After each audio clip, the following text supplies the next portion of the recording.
Fantastic Four!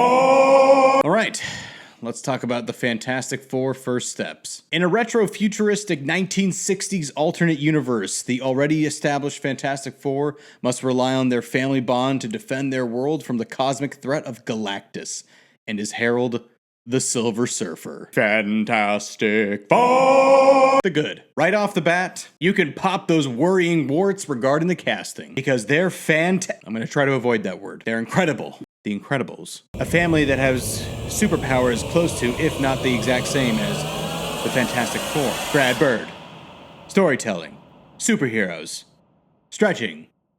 What am I saying? What the am I doing? Where am I going with this? Pedro and the cast don't just embody the iconic superheroes, they actually make them their own. Each character is given a distinct intelligence that subtly answers the question, how are they astronauts to begin with? Although that does start to backfire when you think about how the characters actually solve problems in this movie. One of the things that I think was actually a relief to see in how they were treating the Fantastic Four after this entire establishment and what we've seen, lack of origin story, whatever it may be. It was just kind of this acceptance of this family that are these superheroes and these protectors. So the Thing walks around like a regular person, not always like looking into the, mirror and just kind of crying and saying like, oh no, what has happened to me? I'm a freak.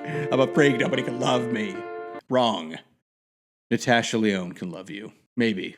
We'll see. Tune in next time. Also, major credit to the production designer, Kasra Farahani. I know that I have a tough time saying these names, butchering them.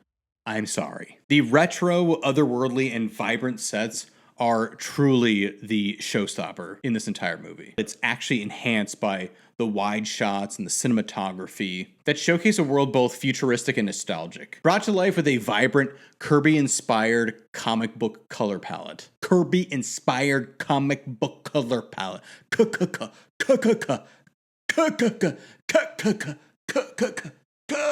I do believe that without this contribution specifically, this movie would not be that highly rated. Which is a perfect segue into the bad. Let's be honest here, the story plays it a little bit too easy. It's entertaining from a comic book movie point of view, but once you dig deeper, the similarities to previous iterations become hard to ignore. The Silver Surfer connection and how it's unraveled, the herald of Galactus being somehow touched by Earth's protectors. Not actually touched. In the heart. The actual plan to stop Galactus. Maybe I could move the Earth out of the way. If we had a week, I couldn't list all the reasons that won't work. The actual plan itself, as a whole, just kind of seemed so otherworldly, the same way that the actual movie was presented. So maybe it does stay. Maybe it does stay in the perfect comic book, reasoning. when you hear how they want to solve the Galactus issue, especially Galactus coming to Earth, it's chuckle worthy. And of course, Reed telling everyone their business. Dude, some things you can keep in the family. You don't have to get a microphone and tell everybody exactly with what the issue is and what is going down. Just look,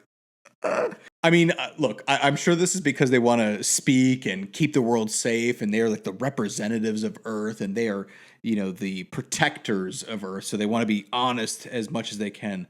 But holy crap, disclosing some things.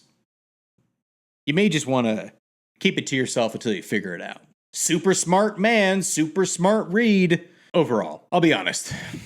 I've never liked the Fantastic Four. Not the comics, not the characters, and almost certainly not the movies. But after a friend recommended me the Ultimate Fantastic Four comic book, you know who you are, I gave it another shot. And yes, I do read comic books.